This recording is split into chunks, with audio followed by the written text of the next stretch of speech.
नमस्कार व्यूअर्स, मैं हूं अमीश देवगन और आप देख रहे हैं देश का सबसे प्रतिष्ठित और नंबर 1 कार्यक्रम आर पार।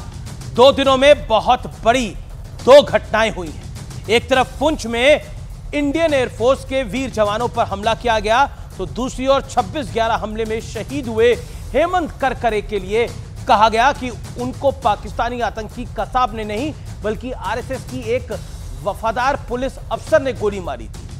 आज इन दोनों घटनाओं पर चर्चा बेहद आवश्यक है देश के सामने, क्योंकि ये दोनों घटनाओं पर हल्की सियासत हो रही है। जिस पुंछ हमले में एक जवान की शहादत हुई और 4 जवान घायल हैं, उनका इलाज चल रहा है, उसे लेकर कहा जा रहा है कि यह तो चुनावी स्टंट है।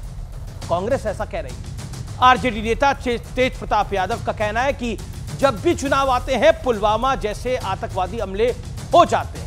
तो पंजाब के पूर्व मुख्यमंत्री और कांग्रेस पार्टी के वरिष्ठतम नेताओं में से एक चरणजीत सिंह चन्नी का कहना है कि चुनाव के दौरान ऐसे स्टंट खेले जाते हैं। हालांकि बाद में वो अपने बयान से पलट गए, लेकिन प्रश्न है कि सिर्फ एक घटना का नहीं है। याद कीजिए, विपक्ष सेना के शौर्य और शहादत पर सवाल लगातार उठाता रहा है। एयर स्ट्राइक, सर्जिकल स्ट्राइक तक के सबूत इस देश में मांगे गए हैं।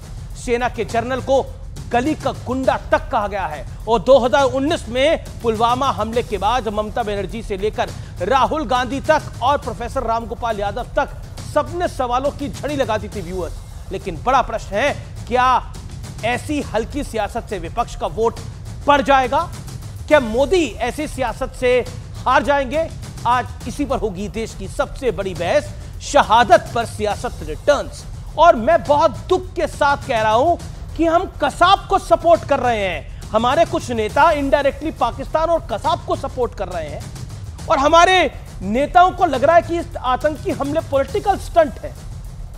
आज वाकई दिल दुखी है, लेकिन आज की चर्चा वाकई जरूरी है। इसलिए मैं देश से आह्वान करना चाहता हूं कि आज की चर्चा जरूर देखें।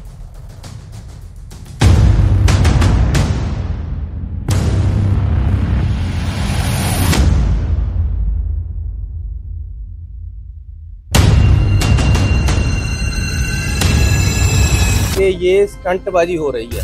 इलेक्शन के वक्त इस बार फिर ऐसा ही वाकया। मोदी जी हड़बड़ाहट करवाते हैं।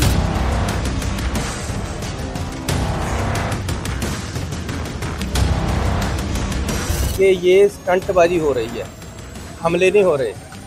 पिछली बार भी जब इलेक्शन आते हैं तो ऐसे स्टंट खेले जाते हैं और बीजेपी को जिताने का संविधान तैयार किया जाता है। जब चुनाव आता है तो पुलवामा में हमला होता है, हमारे नौजवान जो शहीद हो जाते हैं। अब फिर चुनाव आता है तो मोदी जी हड़बड़ाहट करवाते हैं। इलेक्शन के वक्त पिछली बार भी इसी तरीके का बड़ा वाकया हुआ था और आज इस बार फिर ऐसा ही वाकया हुआ।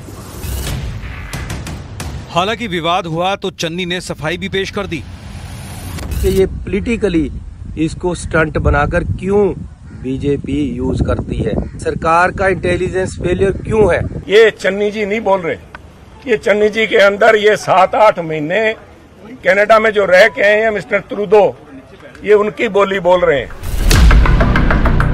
ये शहादत पर सियासत का राउंड 2 है। 2019 में पुलवामा था और 2024 के चुनाव में पुंछ है। शनिवार को पुंछ में एयरफोर्स के काफिले पर आतंकी हमला हुआ।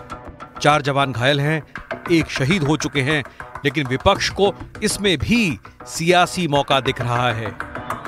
जो आतंकी हमला हुआ है उसको लेकर फॉर्मर पंजाब के सीएम चरणजीत चन्नी और कांग्रेस पार्टी के वरिष्ठ नेता उन्होंने बोला चुनावी फायदे के लिए ये एक स्टंट बताया है।